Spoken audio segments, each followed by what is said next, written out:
Hey y'all, how you doing today? Hopefully you're having a good day. I'm out for a nice kind of late afternoon, early evening walk. The sun's just about ready to set. It's kind of a nice day to kind of get out and get some fresh air. I've been talking with some educators as they're thinking about doing some small groups recently. In fact, just a couple of days ago, a group of 4th, 5th, and 6th grade teachers said, hey, what are some things we can do to improve our small groups? We seem to have a hard time with making sure all the kids are on task, all the students are kind of doing what they need to be doing and processing through that. And we have a hard time setting up with that too. So do you have any advice? What have you seen work in other classrooms? And as always, I love to share that advice. That's the number one thing I like to do in the role that I have, is kind of work around and say, hey, this is something I saw work in another school. This is something that worked here. This is something that didn't work here. So some of the things that I like to kind of see with small groups, and I've learned this from other educators, is if you're having a hard time getting students to kind of work independently without you, we need to set up that routine. We need to set up the procedures and routines where students know what the expectations are when there's not a teacher around to help. So even before we get into small groups, it can be really helpful to get the students used to working without your help. And that's an easier said than done sometimes as we do this, but sometimes you might think of that as independent work and giving work that's at the right zone of proximal development and saying, hey, this is something the student can do without my help to practice. And maybe not super new content, but some stuff they can do to practice on their own. Or maybe even better, one of the reasons we have small groups is to have kids working together in pairs or working together in groups. So one thing I always recommend that I've seen some teachers do really well is take a look and see, okay, what's an activity that I can have kids working in partners with?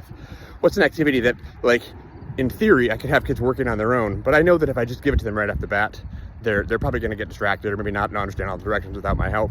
But maybe I can, in the beginning of the year, or when I'm thinking about creating some of this independence, maybe I can go ahead and offer some of these resources, some of these assignments to come up in some of my students.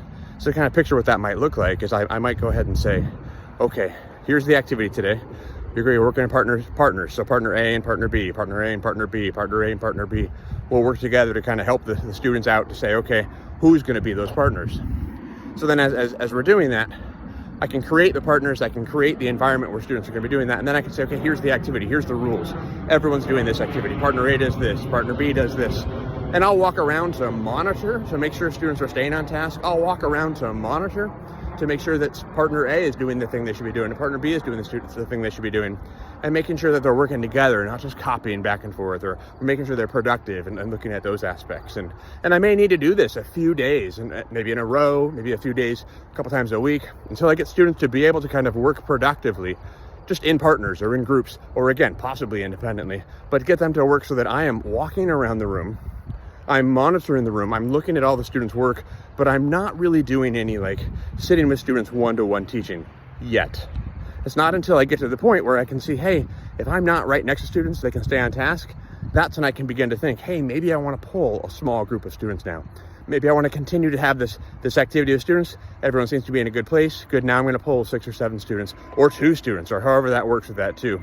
But first we need to set up the routines, usually early in the year, but it could do it any time of the year, but set up the routines where students learn how to work completely on their own, without your help, without your guidance. To do that, we need to kind of be walking around monitoring without really over-helping, over-rescuing.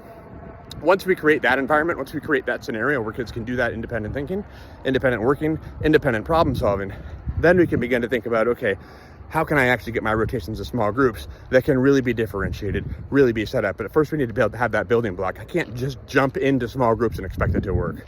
That said, I'll be talking about some other things we can do in routines for the actual small group rotations in one of my next little talks on my next little walks. Have a great day, all.